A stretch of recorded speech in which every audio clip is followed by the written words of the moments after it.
বিশেষভাৱে 4টা সমষ্টিৰ দিনা আমি ৰাইজৰ লগত আমি আশীৰ্বাদ বিচাৰিম ৰাইজৰ পৰা। 7 মাৰ্চত আমি নেক্সট আমাৰ যাত্ৰা আমি আৰম্ভ কৰিম সৰু পথাৰৰ পৰা গোলাঘাট, গোলাঘাটৰ পৰা খুমটাইৰ পৰা দেৰগাঁও। 7 মাৰ্চত আমাৰ এইটো যাত্ৰা হ'ব। 8 মাৰ্চত আমাৰ মাৰ্ঘেৰিটাৰ পৰা আৰম্ভ হ'ব। মাৰ্ঘেৰিটা, ডিগবৈ, মাকুম আৰু তিনচুকীয়া 8 মাৰ্চত। 9 মাৰ্চত আমি সৰভোগত আমাৰ যাত্ৰা আৰম্ভ হ'ব।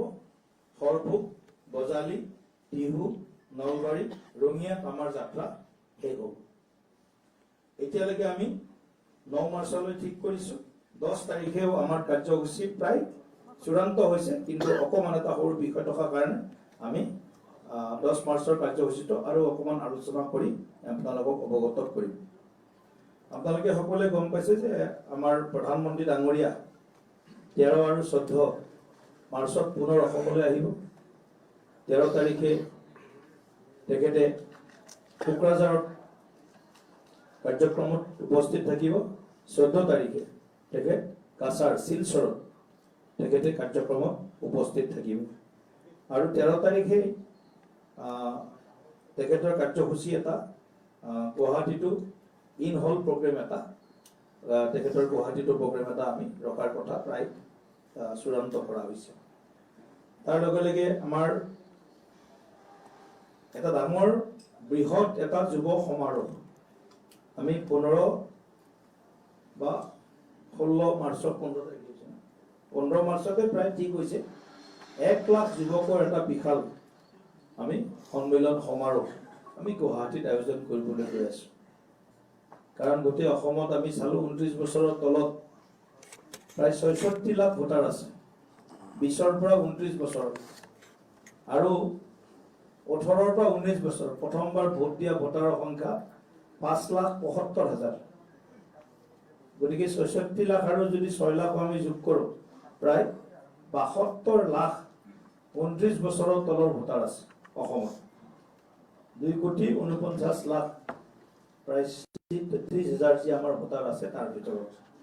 গতিকে যুৱ শক্তি আমাৰ নতুন অসম, এখন সমৃদ্ধিশালী অসম কিদৰে গঢ়ি তুলিব পাৰে, কিদৰে তেওঁলোকক আমি আমাৰ কানেক্ট কৰি আৰু তেওঁলোকক কেনেকৈ আমাৰ কামত আমি ৰাজ্যৰ কাৰণে আৰু দেশৰ কাৰণে আমি কেনেকৈ তেওঁলোকক আগবঢ়াই লৈ যাম, গোটেইখিনি কথাৰ কাৰণে এটা বৃহৎ যুৱ সমাৱেশ আমি গুৱাহাটীত আয়োজন কৰিম।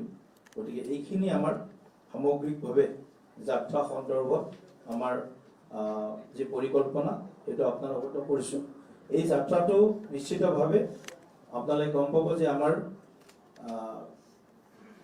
অসমৰ প্ৰায় অঞ্চলক সামৰি ল'ব, কিন্তু কিছু অঞ্চলত হয়তো আমি যাত্ৰা সময় উলিয়াব নোৱাৰিলে সেই অঞ্চলত জন আশীৰ্বাদ যাত্ৰাৰ মাজত এখন সভা ডেইলি হ'ব, ডাঙৰ সভা এখন মুখ্যমন্ত্ৰী ডাঙৰীয়াৰ সম্বোধন আৰু যিকোনো এজন কেন্দ্ৰীয় নেতাৰ সম্বোধন হ'ব সেই সভা।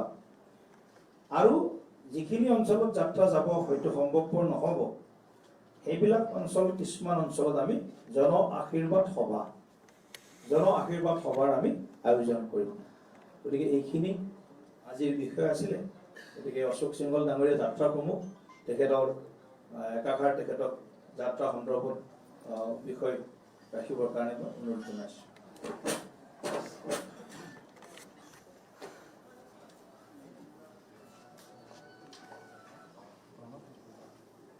28 ফেব্ৰুৱাৰীৰ পৰা মুখ্যমন্ত্ৰী ডাঙৰীয়াৰ নেতৃত্বত জন আশীৰ্বাদ যাত্ৰাৰ শুভাৰম্ভ ঢেকীয়াজুলি সমষ্টিৰ পৰা হ'ব। ৰাজ্যিক সভাপতি মহোদয়ে বিস্তৃতভাৱে গোটেই বিৱৰণটো আপোনালোকৰ সন্মুখত দাঙি ধৰিছে। আমাৰ পৰিকল্পনা থাকিব যে প্ৰতিদিনৰ কাৰ্যসূচীত 1 লাখ মানুহৰ আশীৰ্বাদ এই যাত্ৰাটোৱে যেন পায়, তেনেকুৱা এটা পৰিকল্পনা কৰি আমি কামবোৰ আগবঢ়াই আছোঁ। ফাৰ্ষ্ট ফেজত সভাপতি ডাঙৰীয়া কোৱাৰ নিচিনাকৈ আমি 8 দিনৰ কাৰ্যসূচী এতিয়া লৈছোঁ আৰু এই 8 দিনৰ কাৰ্যসূচী শেষ হোৱাৰ পিছত ছেকেণ্ড ফেজৰ যাত্ৰা যিটো কাৰ্যসূচী আছে তাৰ ঘোষণা কৰা হ'ব। মোৰ ফালৰ পৰা ইমানেই আছে। যেতিয়া যেতিয়া যেনেকৈ ডেভেলপমেণ্ট হৈ থাকিব কিবা বিশেষ আপোনালোকক জনাব থাকিলে আমি আপোনালোকক জনাম। 6-7ৰ মাজত জিঅ'গ্ৰাফিকেলি অলপমান ধৰক নাহৰকটীয়া পঢ়া তিনিখন আছে, তাৰ নেক্সট ডে সৰু কথা আকৌ তাৰ নেক্সট ডে অলপ তেনেকৈ পঢ়াই হৈছে। বিষয়টো তেনেকৈ মনোটনীটো ভাঙিব লাগে বুলি মানে একেৰাহে যদি যাই থাকে বেলেগ এৰিয়াত ইম্পেক্ট নাহে। একবাৰ নৰ্থ বেংকত হ'ল, একবাৰ চাউথ বেংকত হ'ল, এবাৰ মিডিল আছামত হ'ল, আকৌ উজনি অসমত গ'ল, তেনেকুৱাকৈ যাত্ৰাটো ভাগ কৰা হৈছে।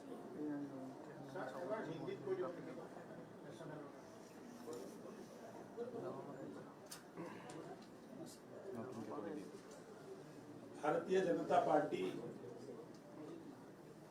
असम प्रदेश के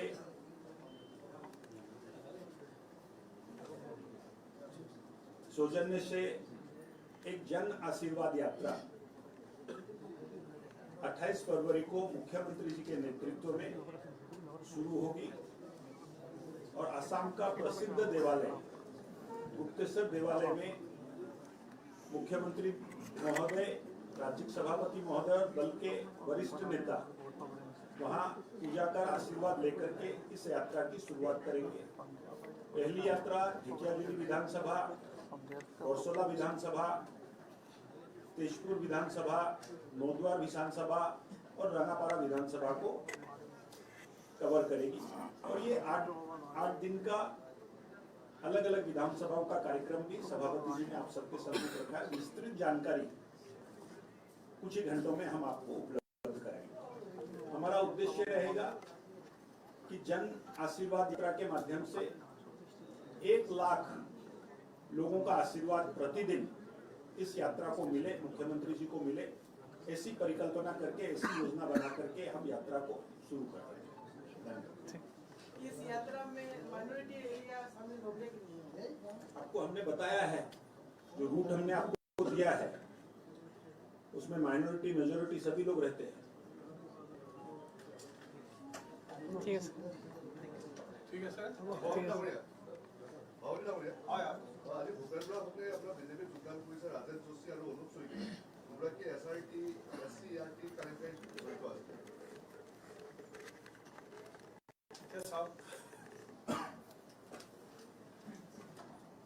কথাবিলাক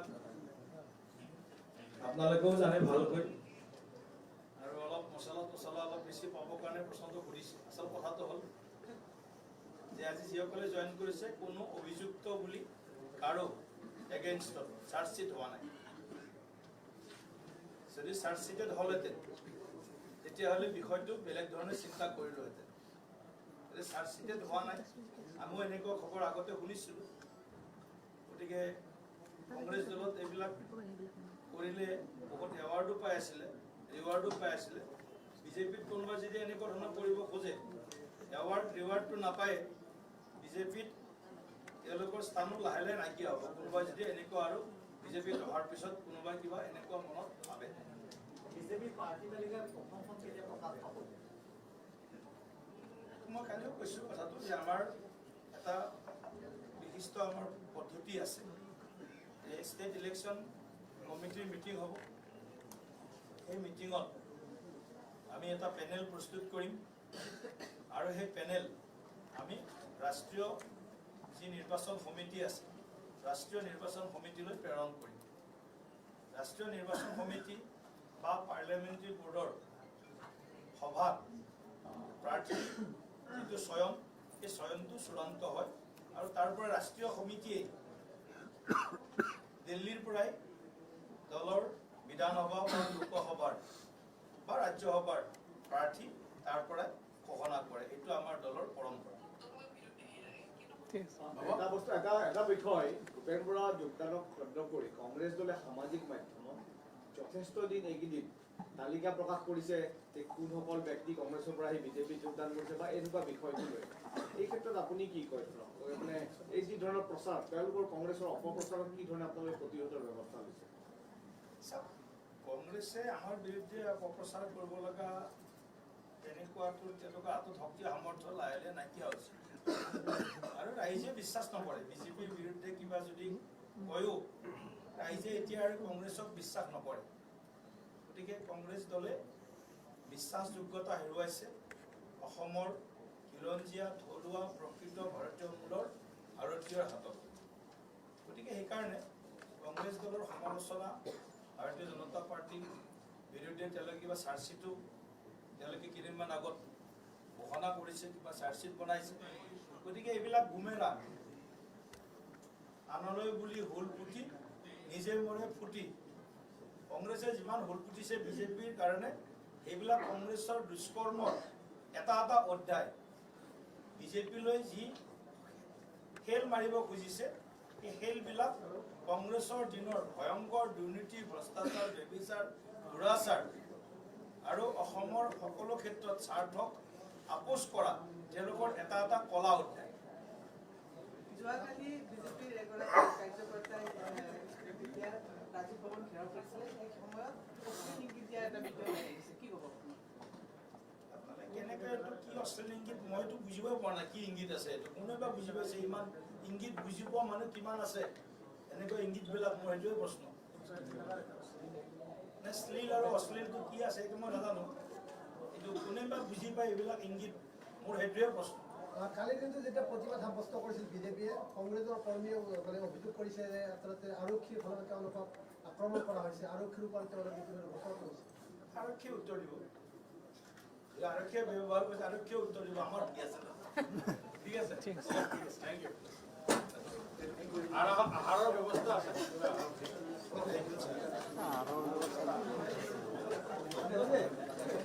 আধা হ'ল ন ফুল ৰেকৰ্ডিং